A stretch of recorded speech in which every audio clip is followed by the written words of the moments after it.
படுவான். அவன் நேரான வழியில் அவன் சீராக செல்வான். அவன் வழி தவறி செல்ல மாட்டான். அல்லாஹ்வுடைய பாதுகாப்பும் அல்லாஹ்வுடைய ரஹமத்தும் பரக்கத்தும் அவன் மீது பொழிந்து கொண்டே இருக்கும் என்று சொன்னார்கள். கண்மணி நாயகம் ஸல்லல்லாஹு அலைஹி வஸல்லம் சொன்னாங்க, உங்களுடைய வீடுகளை நீங்கள் கபரஸ்தான்களாக மாற்றாதீர்கள் என்று சொன்னார்கள். என்ன காரணம் தெரியுமா? கபரஸ்தான்களில் தொழுகை இல்லை, வீடுகளில் தொழுகை இருக்கு. தாய்மார்களே, சகோதரிகளே, உங்களையும் என்னையும் பார்த்துதான் கண்மணி நாயகம் ஸல்லல்லாஹு அலைஹி வஸல்லம் சொன்னாங்க, உங்களுடைய வீடுகளை கபரஸ்தான்களாக மாற்றாதீர்கள். தாய்மார்களை குறிப்பாக பார்த்து சொன்னார்கள். சிறந்த பெண்மணி யார் தெரியுமா? அல்லாஹ்வும் அல்லாஹ்வுடைய ரசூலுக்கும் கட்டுப்பட்டவளாக, ஐவேளை தொழுகையை நிலைநாட்டி இஸ்லாத்தை முழுக்க பேணி கணவனுக்கு கட்டுப்பட்டு எந்த ஒரு பெண்மணி வாழ்கின்றாளோ அவள் சொர்க்கத்தினுடைய எந்த வாயில் வழியாகவும் அவள் உள்ளே அழைக்கப்படுவாள். எந்த வாசப்படி வேணாலும் தேர்ந்தெடுத்து அவள் உள்ள வரலாம். அந்த அளவுக்கு உயர்வு. எப்படிப்பட்ட பெண்மணிக்கு? அல்லாஹ்வும் அல்லாஹ்வுடைய ரசூலுக்கும் கட்டுப்பட்டவளாக, ஐவேளை தொழுகையை நிலைநாட்டி நோன்பை இருந்து ஜகாத்தை வழங்கி ஹஜ்ஜுக்கு சென்று வந்து கணவனுக்கு கட்டுப்பட்டவளாக எந்த ஒரு பெண்மணி இருக்கின்றார்களோ. ஏன்னா ஒரு பெண்ணுடைய அழகு எதுல இருக்கு தெரியுமா?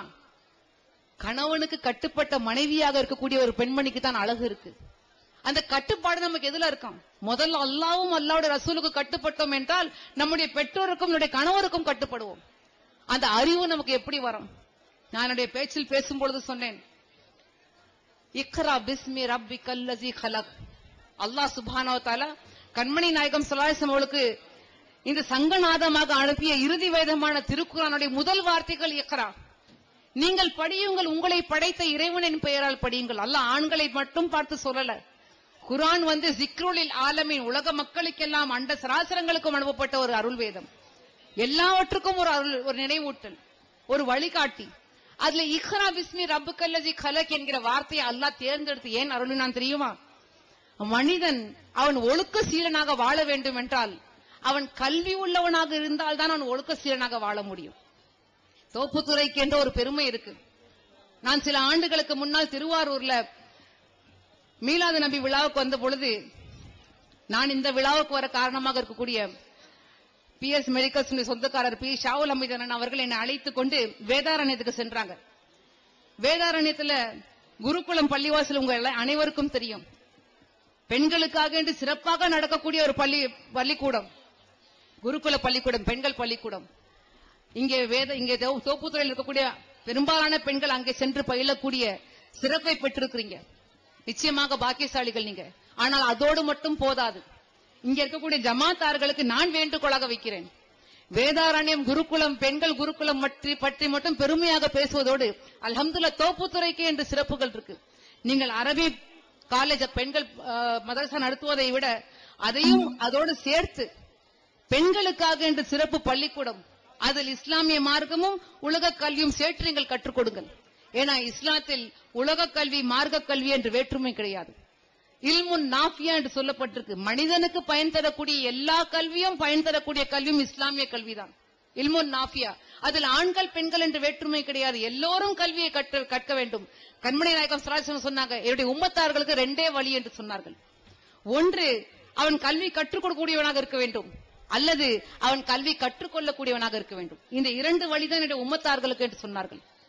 அன்புள்ள சகோதரர்களே, தாய்மார்களே, இந்த சமுதாயம் முன்னேற வேண்டும் என்றால் அல்லாஹ் இந்த ஹை அலல் ஃபலா என்ற ஐவேளை அழைப்பை கொடுக்காம பாருங்க, வெற்றியின் பக்கம் நீங்கள் வாருங்கள் என்று.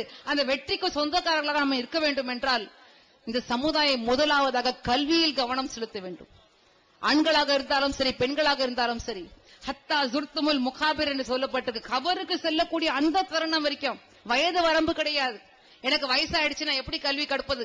வயது வரம்பே கிடையாது. இஸ்லாத்தில் நீங்கள் மரணிக்கும் தருவாய் வரைக்கும் கல்வி கற்றுக்கொண்டே இருக்க வேண்டும். இக்ரா என்ற அல்லாஹ் நமக்கு அதற்காகத்தான் முதலில் அருளினான். அடுத்தது, கல்வி கற்றுவதோடு மட்டும் இல்ல, மற்றவர்களுக்கு எத்தி வைக்கக்கூடியவர்களாக நாம் இருக்கணும். ஒரு வீட்டில் ஆங்கிலத்தில் பழமொழி சொல்லுவாங்க, if you educate a man you educate a individual, if you educate a woman you educate a whole generation என்று சொல்லுவார்கள். ஆண்களுக்கு கல்வி கற்றுக் கொடுத்தீர்கள் என்றால் ஒரு தனி மனிதனுக்கு கல்வி கற்றுக் கொடுத்தது போன்றது. நீங்கள் பெண்ணுக்கு கல்வி கற்றுக் கொடுத்தீர்கள் என்றால் ஒரு முழு சமுதாயத்திற்கே, பரம்பரைக்கே நீங்க கல்வி கற்றுக் கொடுத்தது போன்றது என்று சொல்லுவார்கள். ஆக ஒரு பெண்ணுக்கு, குறிப்பாக ஜமாத்தார்களும் ஊர்வாசிகள் சகோதரர்களையும் நான் பார்த்து கேட்டுக்கொள்கிறேன், நம்முடைய பெண்மணிகளுக்கு அதிகமாக நீங்கள் கல்வியை கற்றுக் கொடுங்கள். கல்வியினால் நிச்சயமாக யாரும் ஒழுக்கம் கெட்டு போவது கிடையாது. நீங்க அடிப்படை அஸ்திவாரம் இஸ்லாமிய அஸ்திவாரத்தை போட்டு விட்டீர்கள் என்றால் அதில் நிச்சயமாக அவர்கள் எவ்வளவு கல்வியை கற்றார்கள் என்றாலும் அவர்கள் உயர உயர செல்வார்களே தவிர நிச்சயமாக வழி தவறி செல்ல மாட்டார்கள். ஏனென்றால் குழந்தை வளர்ப்பு ஒரு தாயினுடைய மடியில் தான் இருக்கு. நல்ல குழந்தை, எந்த குழந்தையும் நல்ல குழந்தை தான் மண்ணில் பிறக்கையிலே அவன் நல்லவனாவதும் தீயவனாவதும் அன்னை வளர்க்கையிலே என்று எழுதி வைத்தார்கள். தமிழ்ல கூட ஒரு பழமொழி சொல்லுவாங்க, நூலை போல சேலை தாயை போல பிள்ளை என்று சொல்வார்கள். இன்றைய காலகட்டத்தில் ஏன்னா பலவிதமான இன்ஃபுளுன்ஸ் இருக்கு. குறிப்பாக TV influence, computer influence, mobile influence. இந்த 3 சைத்தான்கள் நம்முடைய வீடுகளை ஆட்டி படைத்துக்கிட்டு இருக்கு. டிவியை விட்டாங்கன்னா கம்ப்யூட்டர்ல வந்து உட்கார்றாங்க, கம்ப்யூட்டரை விட்டாங்கன்னா கையில மொபைல வச்சுட்டு தட்டிட்டு உட்கார்றாங்க. நம்முடைய தாய்மார்களுக்கு கேட்டா புள்ள கம்ப்யூட்டர்ல படிச்சுக்கிட்டு இருக்கு. நம்ம தாய்மார்களுக்கு கேட்டா புள்ள மொபைல விளையாடிக்கிட்டு இருக்கு. நம்ம தாய்மார்கள்கிட்ட கேட்டா புள்ள கார்ட்டூன் தான் பாத்துக்கிட்டு இருக்கு. என்ன கார்ட்டூன்ல பாத்துக்கிட்டு இருக்கு? டாம் அண்ட் ஜெர்ரி எப்படி அடிக்கிறது, ஒருத்தர் எப்படி பழி வாங்குறது, இவனை மிஞ்சி அவன் எப்படி போறது அதை கத்துக்கிட்டு இருக்காங்க. கம்ப்யூட்டர்ல அல்லாஹ் பாதுகாக்க வேண்டும். சகோதரிகளே, தாய்மார்களே, ஒரு பட்டனை நீங்க தவறி அடித்து விட்டீர்கள் என்றால் பார்க்க கூடாத அல்லாஹ் நம்மை பாதுகாப்பானாங்க. பார்க்க கூடாத எல்லா காட்சிகளும் சின்ன பிஞ்சுள்ளர்கள் கூட வந்து பாத்துக்கிட்டு இருக்கு. மொபைல்ல நீங்க கேம்ஸ் நினைச்சுக்கிட்டு இருக்கீங்க, அல்லாஹ் பாதுகாப்பானாங்க. எல்லா ஃபித்னாவும் ஃபசாதும் கையிலேயே வந்து விட்டது. இந்த 3 சைத்தான்கள் இருந்து சமுதாயம் பாதுகாக்கப்பட வேண்டும் என்றால் பெண்மணிகள் விழிப்புணர்ச்சியோடு இருக்க வேண்டும். ஏன்னா நம்முடைய கணவர் வீட்டில் இருக்கக்கூடிய நம்முடைய ஆண்களுக்கு குழந்தை வளர்ப்பில் அதிகமான பொறுப்புகள் கிடையாது. திரைக்கடல் ஓடியும் திரவியம் தேடு என்று அவர்கள் வயிற்று பிழைப்புக்காக நமக்காக என்று அவர்கள் பல ஊர்களில் சென்று உழைத்துக் கொண்டிருக்கின்றார்கள். இங்கே குழந்தைகளை ஒழுக்க சீலர்களாக நேர்வழியில் வளர்க்குவது என்பது நம்முடைய பொறுப்பு. ஆக நீங்கள் கல்வி அறிவு உள்ளவர்களாக இருந்தீர்கள் என்றால் உங்கள் குழந்தைகள் அல்லாஹ்வின் பால் உங்களுக்கு கொடுக்கப்படக்கூடிய அமானத், அவர்களை ஒழுக்க சீலர்களாக நீங்கள் வளர்ப்பீர்கள். அல்ஹம்துலில்லாஹ், அல்லாஹ் சுப்ஹானஹு வ தஆலா அந்த சிறந்த விழிப்புணர்ச்சியை சமுதாயத்திற்கு வழங்குவானாக என்ற துஆவோடு எனக்கு கொடுக்கப்பட்டக்கூடிய நேரம் முடிந்து விட்டது. ஜமாத்தார்கள் இன்னும் பல நிகழ்ச்சிகள் செய்ய வேண்டியிருப்பதனால் இந்த சிறந்த ஏற்பாடை பெண்களுக்கு செய்து கொடுக்கக்கூடிய ஜமாத்தார்களுக்கு என்னுடைய மனமார்ந்த நன்றி.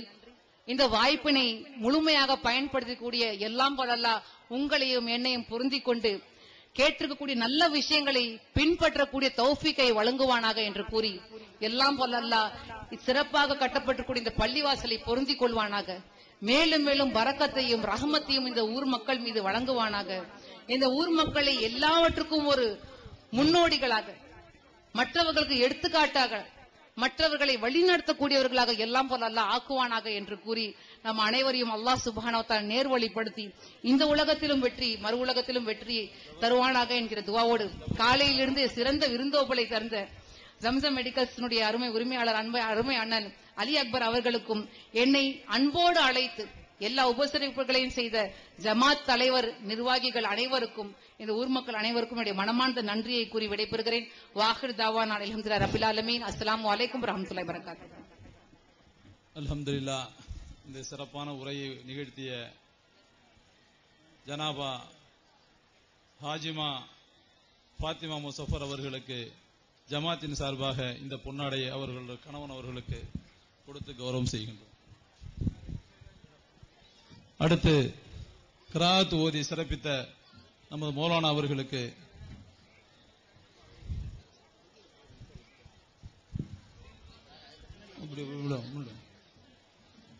கிராத் ஓதிய நம்ம மௌலானா அவர்களுக்கு கண்ணியப்படுத்துகின்றோம். அதற்கு அடுத்தபடியாக நமது மௌலானா TMS அக்பர் அலி அவர்களுக்கு பொன்னாடை போர்த்தி கௌரவம் செய்கின்றோம். நமது சின்ன பள்ளியினுடைய பேஷிமாம் கலீல் ரஹ்மான் ஹசரத் அவர்களுக்கு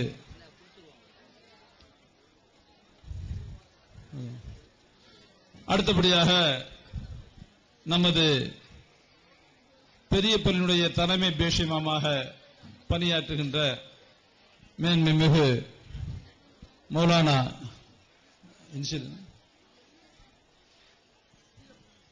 AM இஸ்மாயில் முஹைதீன் ஆலிம் ஃபைஜி அவர்களை சிறப்புரையாற்ற அழைக்கின்றேன்.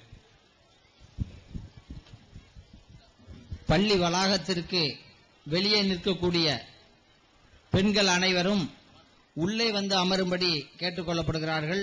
ஏனென்றால் உணவு வழங்க இருப்பதால் வெளியில் நிற்காமல் பள்ளிவாசலுடைய சுற்றுப்புறங்களில் வந்து அமருமாறு கேட்டுக்கொள்ளப்படுகிறது.